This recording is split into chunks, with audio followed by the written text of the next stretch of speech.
Just congratulations to the other 3 teams that are here in the Final Four. We are super excited to be here. We are representing the SEC, us in Texas, and proud that we could represent our league in such a fashion because we certainly competed all year long, and the reason why we're here is because of the competitiveness of our conference. Okay, we'll start with questions for student athletes. We'll go to the back, right next to you. Yep. Thank you. Hi, ladies. Judy Gadsden from WIS in Columbia. Raven and Te-Hina, I know that a lot of the former Gamecocks are still very critical to this program. People like Markeisha Grant have been working with you all on building resiliency. Can you all talk a little bit about the value of those relationships and how it has helped you to bounce back through difficult moments throughout the season? We'll start with Te-Hina, and then we'll go to Raven. I mean, relationships are important no matter where you go in life. And to be able to, talk to alumni and former Gamecocks, it helps our program a lot because they've been through it. They've been through the early years when Coach Staley was coaching them. And, they speak life into us. And she's helped us during the season with team bonding and just bringing us closer together and just having that, that bond with everyone else on the team. And it's helped us greatly, and we learn from it. And we've continued to use those team bonding moments to help us in the long run and experience like this. Yeah, what she said, even Khadijah's section, she tells us a lot of that she's been here before, and that she was telling us about her experience and stuff like that. And like she said, alumni, they come back and they just don't come back. They also like practice against us. So just to go against them, it means a lot, honestly, and get a lot of knowledge from them. We're going to stay to our left. Ben, if you could raise your hand, they can get the microphone to you. Ben Pickman with The Athletic back here. For Te-Hina, just, the coaches talk a lot about habits involved, team habits with you guys. I guess, what would you say are the habits of this team, and how closely do you feel like you guys are sticking to them and or swaying from them? That's a good question. I think we've done a really good job with recovering. Our habits have been way better for that because we, play a tight schedule and we've been playing games, and we do cryo now with some of the girls do cryo, they do Normatec, they get their body worked on. I think we've done a really good job with that, and just being able to get our bodies ready for a 40-minute battle. And shout out to the program and to everyone else who's been involved to help us with that, and just being able to know that recovery and rest is a big part of March, and that we've done a really good job with that in that aspect.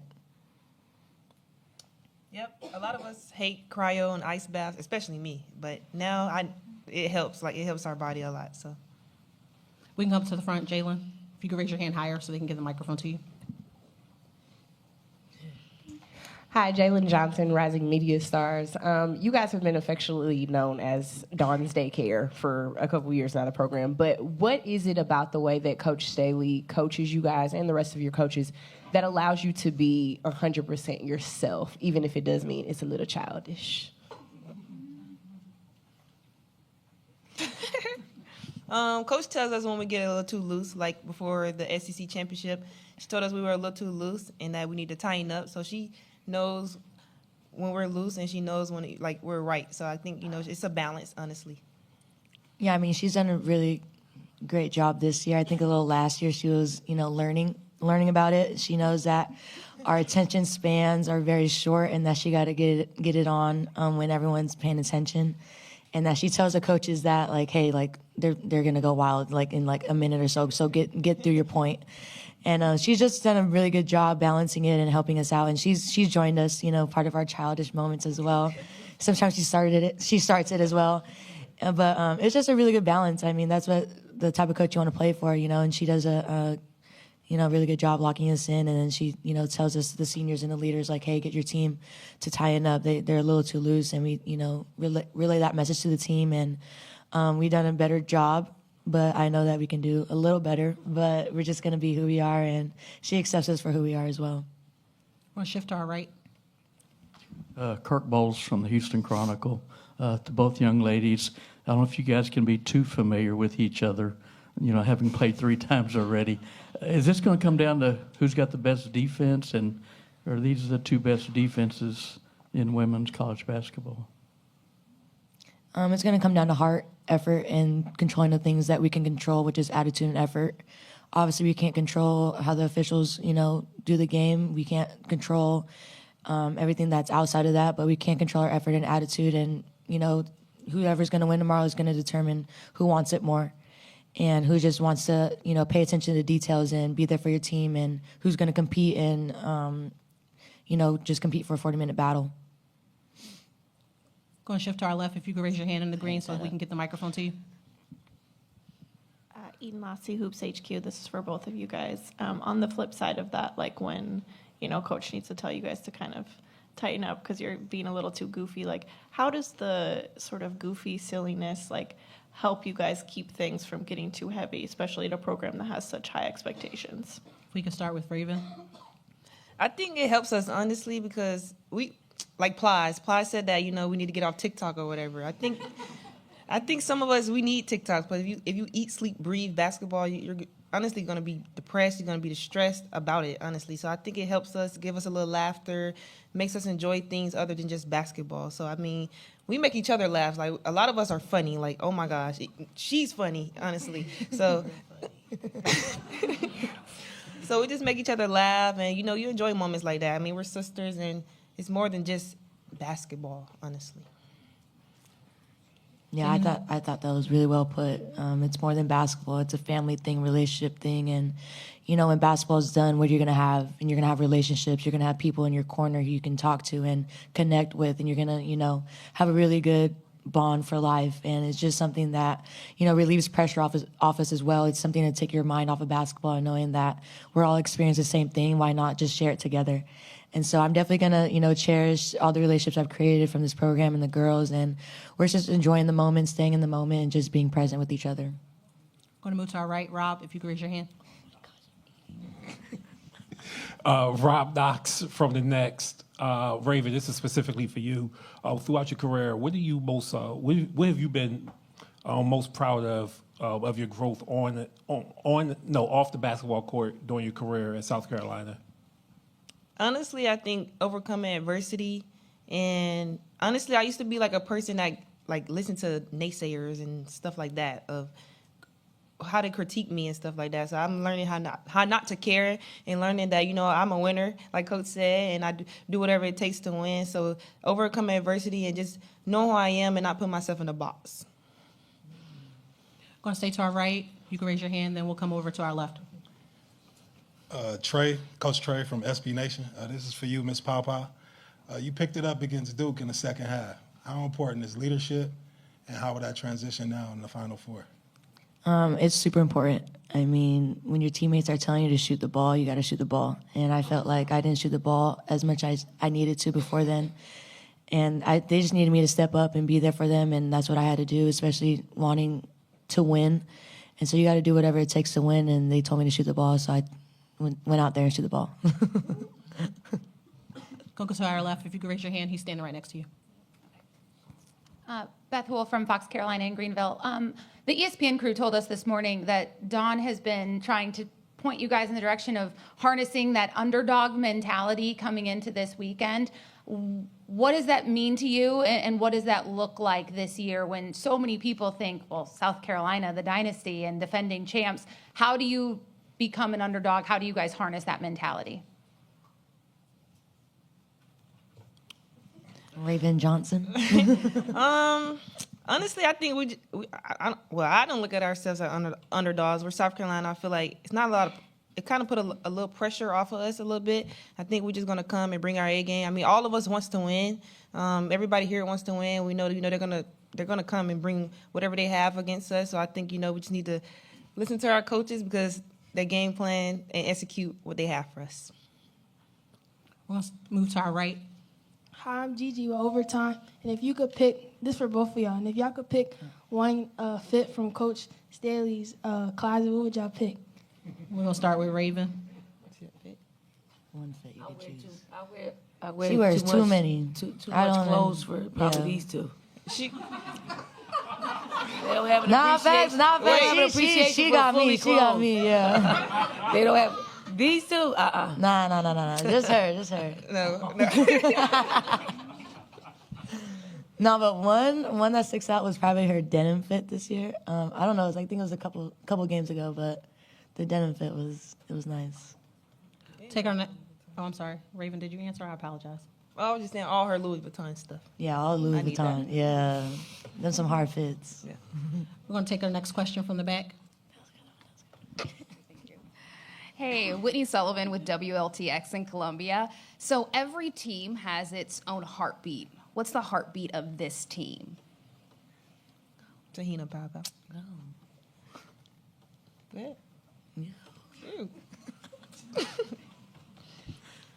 I'll help you decide. Te-Hina, go first, please.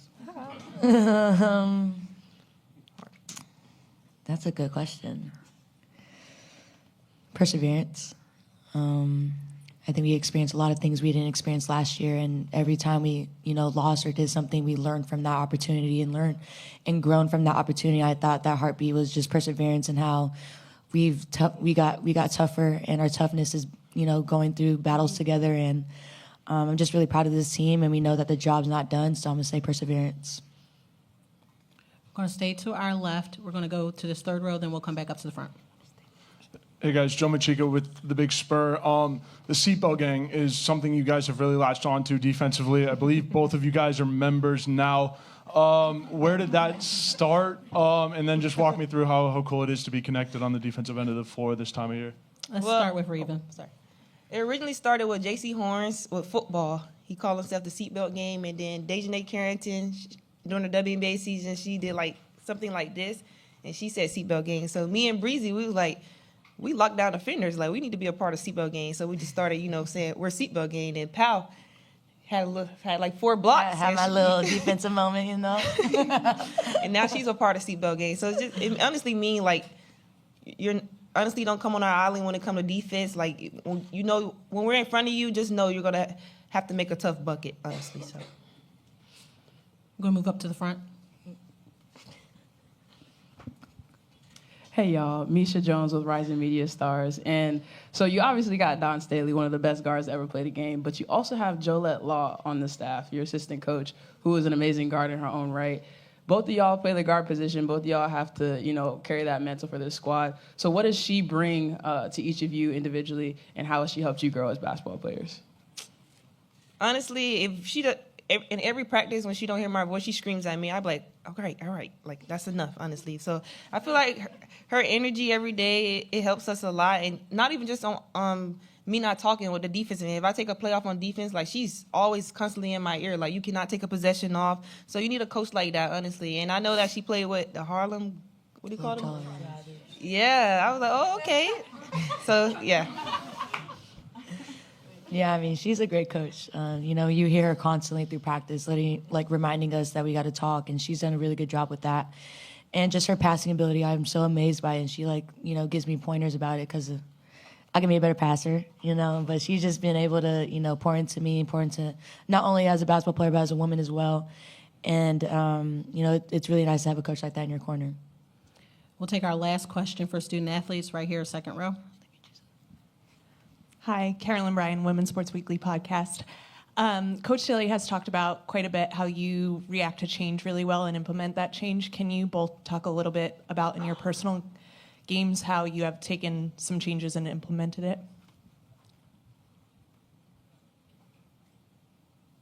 Okay. I feel like in Sweet 16, Elite 8, we had to fight for some wins. They weren't easy. It wasn't cute. It wasn't pretty. So I feel like, we just had to dig in deeper and come out with a W. So honestly, just being together and staying connected. I agree. I want to thank you both for your time today, and best of luck tomorrow. At this time, the mix zone is now open, locker room is now open, and we will also fill questions from Coach. We'll start in the back and then work our way up. In the orange, on the left-hand side. On the other side, he actually has a microphone for you, right there. Craig Way, Longhorn Radio Network. Coach, I heard your players talk about the heart and determination and things of that nature when you play somebody for a fourth time. Does much change for you and for your staff in terms of how you prepare them based on a game in Greenville 3 weeks ago, or the game in Austin, the game in Columbia? Is it an amalgam in terms of what you have to do in terms of preparing? Do you see that much difference from those 3 games? Not much different, besides you probably have to put a little bit more emphasis on being able to stay organized when they take your first and your second option away. And, most of the time is what you call broken plays. So we can stay more organized in broken plays because they do a really good job of making you go a little bit deeper into your offense. So you got to make sure that you know what we're doing, and it's not just, happenstance or chaotic. So it's more about that. But, we're not going to stray too far left or right from the things that we've done that were positive, that would help us. And then we, knock on wood, we can identify the things that when we did get beat in Texas, what those things were that put us in a bad position. I'll stay to our left. All right, Matt Baker with The Athletic. NIL has obviously changed a lot in college sports, and there's a new era coming, we presume, with revenue sharing soon. How do you expect the revenue sharing to kind of impact the types of programs that are capable of contending for Final Fours and championships? Well, I think you're going to need more. I mean, if you look at the rev share and how much women's basketball programs will get, it seems like more than what you normally have to work with. But when you compare it to some of the numbers that are being thrown at that some of these young people, I don't know how they can operate in that space with rev share. I know there are, I know with us we have money that we've raised from donors in the NIL space that we're going to have to utilize all up before rev share takes place next week. So we have that to fill our roster and to go into the portal if there's somebody in there that we need to get. But that pool of money is more than what we probably get in rev share. So how do we give a figure out like today, and then the rev share is this next year, and that doesn't add up. That just doesn't add up. So it's just that it's always going to be something. But we have done something creative. Like I think Texas, us, Duke, and UCLA are all going to play in the Players Era tournament next year. It's things like that that will help in the NIL space, because NIL and rev share are 2 different things. They don't really work hand in hand. So it's a lot that you have to work, through, and you do need somebody on staff, which is more money, to keep all the chaos organized, especially during a time like this. Like we're in the Final Four, we are. I'm talking to parents, I'm talking to people in the transfer portal, I'm talking to agents, I'm talking to, it's a lot, but if you're not someone that can easily pivot, this thing will swallow you up. We're fortunate that we've been working in chaos for a long time, that it just feels normal. Coach, we're going to shift to our left. Dawn, you've had Breezy for 4 years, and the past 2 years she's been a starter and usually guarding the opponent's best player. What do you think of her defense? How's it improved since you've seen her, and do you think she's maybe underrated as a defender? She's definitely underrated as a defender. And I think our game sometimes looks at stats. I mean, she's not one that's going to steal the ball. She's one that's going to get your top scorer shooting at an inefficient clip. And that's her claim to fame. I think over the years she's got more confident. Like she's got more intrigue with how to shut people down. If she does this, she's asking a lot of questions about, defense and positioning and what she should do in these situations. And she's really locked in when it comes to that side, because she knows that she's got to do her part. and her part is a big part that we rely on to get wins. And that's not scoring a whole lot of points. It's actually preventing our opponents from scoring a lot of points. And she does it. She's in my top 5 in my 25 years of coaching. Coach, we're going to shift to our right. We're going to go Sean, then Doug. Sean Hurd-Anscape. Don, you've emphasized that trust is kind of the baseline in terms of your ability to develop your players. I'm just curious, what are the biggest keys to sustaining that trust or growing that trust over a player's time at SC, despite all the distractions and pressures that come with today's game? I mean, you have to condition young people to handle like real communication, because if it just happens once, they're not going to get it. And if it happens once and then a month later, they really aren't connecting the two. So you have to address everything that's happening in front of them in real time, and then they'll get used to it. They may not like what you're saying. They might like what you're saying at times. And that's what builds trust. Like it's not, it's not, oh, I'm the head coach, you'll listen to me and don't do what I mean, that's old parenting, right? It's a new age parenting that's out here that kids have a say. They want to be listened to. They have something to offer you. And that is how they think and how they feel and how they want to move and how they want to operate. And if it's within what we want to do as a program, carry on. But if it isn't, let's sit down, let's talk about some stuff, right? And it is just that. It's over and over and over again to where you condition them to listen and you condition them to have input, and that builds trust. Communication builds trust. They're not in a place where we just leave them and say, hey, this is what I want you to do, and that's it. And then, what they're going to do? They're going to go back to where they are. They're going to think about it. She doesn't think I'm this good. I can't do this. Hey, Mom, this is what she said to me. Hey, friend, this is what she said to me. Now I got like 3 people that's talking about the opposite of what I'm saying. I need the majority. I need the majority saying we're all saying the right things to the principal. Our players are the principal. And that's how you build it. You build it with every person that has our players' ears. Like, because it's a lot of them. It's a lot of people that they talk to and they listen to, and we want to make sure that we have the biggest voices, in our players' heads. We're going to go to Doug. We'll go back to Michael, and then we'll come back up front. Hey, Don, Doug Feinberg, the AP. Oh, I got you, Doug. In the past, you've been very vocal about things that make the game better. Getting units this year obviously is a step in the right direction, other things that they've fixed. Where do you think the health of the women's basketball game is right now, with ratings being pretty strong this year, coming off of last year's monster numbers? What would you like to see now the next step be for women's basketball as one who has a very loud and very strong voice in the game? What would you like to see sort of get better going forward? Well,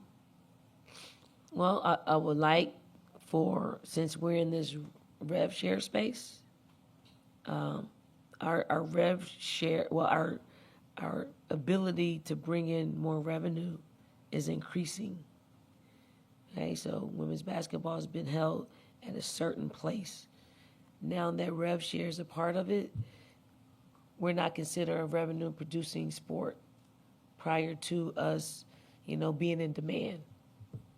But we're becoming a revenue-producing sport. Not there yet, but the rev share dollars won't allow us more because it's based off of what happened like prior to the decision on Tuesday, I think. So I would like to see us grow a little bit more in that. I mean, money talks.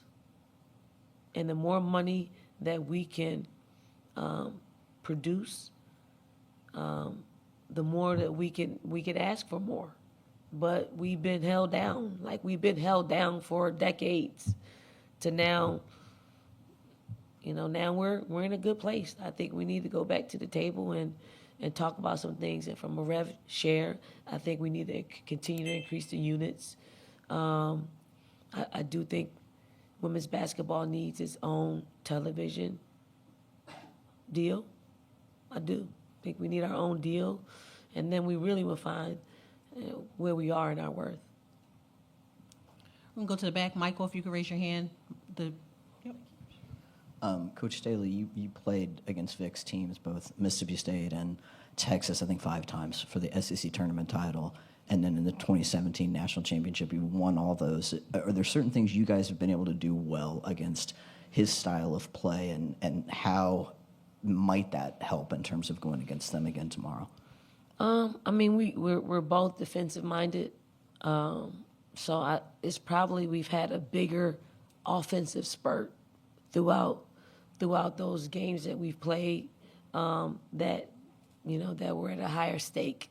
And I do think it's going to take that. I mean, we're not going to rely on our success against them to say, hey, we beat them. No, I'm looking at the loss, from this year and how we can prevent that. One, we got to stay out of foul trouble and not have to adjust to. I think the times that they beat us, it was foul trouble for us, like early foul trouble where we had to change up how we just substitute, and that throws our cadence off. So I think it's just about our bigger offensive runs at any given time within the game. We're going to come to the front, go Annie. We're going to go across to the gentleman in the black, and we'll go from there.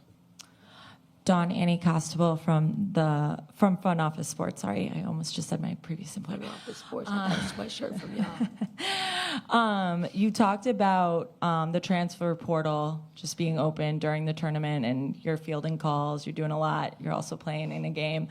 Do you anticipate having to hire someone to play GM? Is that a role that you think will become commonplace? Yes, it will. It's necessary. I don't know if we'll call it GM, but it will be some of the duties of a GM. So yes, I think it's a lot of money in the space. It's a lot of moving parts that we need somebody singularly focused on that movement and ways in which we need to navigate in that space. So, if we're here at a Final Four, the GM can be taking care of some of the stuff that we have to take on now. I think it's cool, though. I like the fact that it's new and different, and if you can get pretty creative and organized in the space, you can, even amongst this chaos, you can really use it to help your program.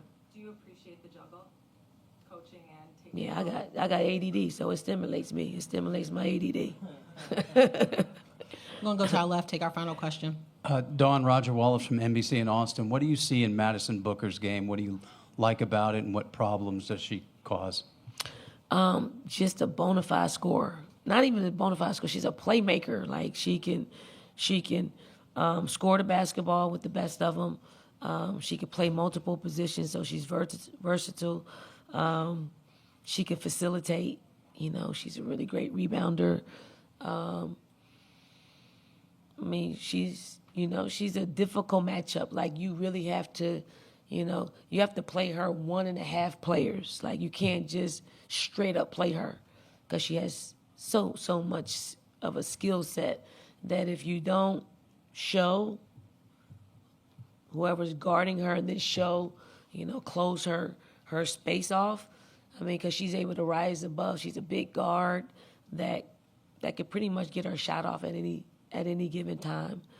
And then you got to make her play defense. She's a willing defender, but with how much she needs to score for them, you got to make her play on that other side of the basketball, so that pretty jump shot isn't as pretty in minute 30 as it is in minute 5.